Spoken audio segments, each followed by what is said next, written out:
Hello friends, మనందరం గుడికి వెళ్తాం. దేవుడికి పూజలు చేస్తాం.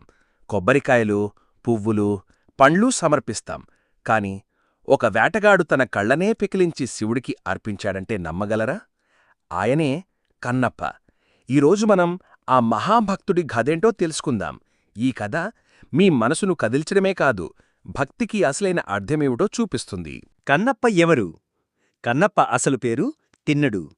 శ్రీకాళహస్తి సమీపంలోని అటవీ ప్రాంతంలో నివసించే ఒక వేటగాళ్ల నాయకుడి కొడుకు.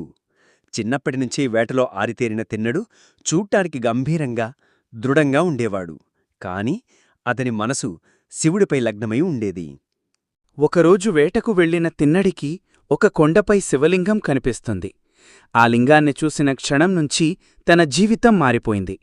ప్రతిరోజూ తను వేటాడిన మాంసాన్ని, నదిలోని నీటిని తన నోటితో తీసుకువచ్చి ఆ శివలింగానికి అభిషేకం చేసేవాడు.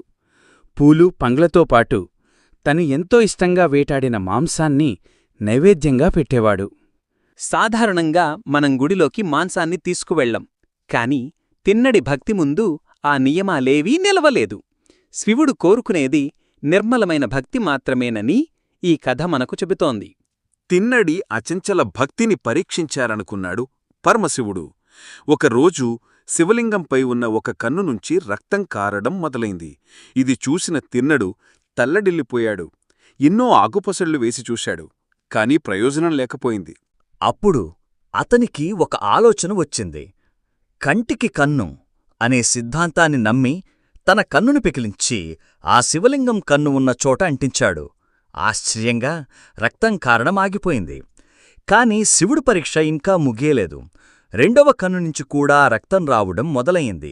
ఈసారి తిన్నడు ఏమాత్రం ఆలోచించలేదు. తన రెండవ కన్ను కూడా పీకడానికి సిద్ధమయ్యాడు. కాని రెండు కళ్ళూ లేకపోతే శివలింగంపై కన్ను ఎక్కడుందో ఎలా తెలుస్తుందని ఆలోచించి తన కాలి బొటనవేలుతో శివలింగంపై ఉన్న రెండవ కన్నును గుర్తుపెట్టుకుని తన రెండో కన్నును కూడా పీకడానికి ఉద్యుక్తుడయ్యాడు. తిన్నడి సాటిలేని భక్తికి చలించిపోయిన పరమశివుడు ప్రత్యక్షమై అతన్ని ఆపాడు. నీ భక్తికి మెచ్చాను తిన్నా. నువ్వు నా కంటిని కాపాడ్డానికి నీ కన్నునే అర్పించావు కాబట్టి ఈరోజునుంచి నువ్వు కన్నప్పగా పిలువబడతావు అని వరమిచ్చాడు. కన్నప్పకు చూపును ప్రసాదించి మోక్షాన్ని ప్రసాదించాడు. ఈ సంఘటన జరిగిన ప్రదేశమే నేటి శ్రీకాళహస్తి. అందుకే శ్రీకాళహస్తీశ్వరాలయంలో ప్రధాన ఆలయానికి ఎదురుగా ఉన్న కొండపై కన్నప్పకు ప్రత్యేకంగా ఒక గుడి ఉంటుంది. ప్రధాన ఆలయంలోని శివుణ్ణి దర్శించుకునే ముందు భక్తులు కన్నప్పను దర్శించుకోవటం ఇక్కడి సంప్రదాయం. కన్నప్ప శివభక్తికి ప్రసిద్ధి చెందిన 63 మంది నాయనార్లలో ఒకరు. నాయనార్లు తమిళ శైవ భక్తి ఉద్యమంలో కీలక పాత్ర పోషించారు. వీరి కథలు భక్తి, త్యాగం మరియు దైవంపై అచంచల విశ్వాసానికి ప్రతీకలుగా నిలుస్తాయి. కన్నప్ప కథ కేవలం ఒక పురాణ గాథ కాదు. భక్తికి హద్దుల్లేవని, నిజమైన భక్తికి ఎలాంటి ఆడంబరాలు, నియమ నిబంధనలు అవసరం లేదని చెప్పే ఒక గొప్ప జీవిత పాఠం.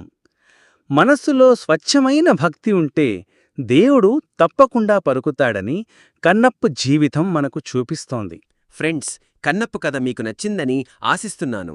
ఇలాంటి మరిన్ని ఆసక్తికరమైన కథల కోసం మా ఛానల్కు సబ్స్క్రైబ్ చేసుకోండి. ఈ వీడియోను లైక్ చేయండి, మీ స్నేహితులుగా పంచుకోండి. మీ అభిప్రాయాలను కామెంట్ల రూపంలో తెలియజేయండి. మరో మంచి వీడియోతో మళ్ళీ కలుద్దాం. నమస్కారం.